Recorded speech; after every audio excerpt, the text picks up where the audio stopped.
reverse engineer.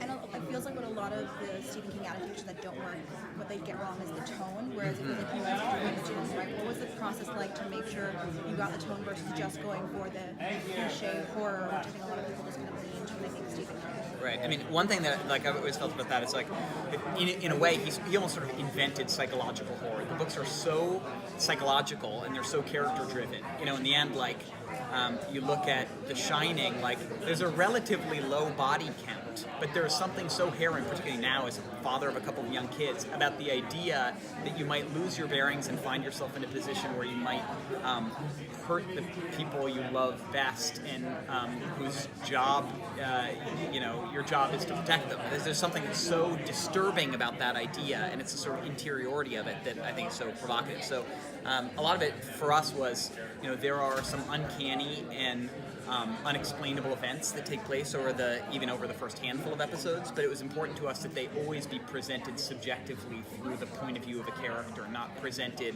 objectively to an audience as sort of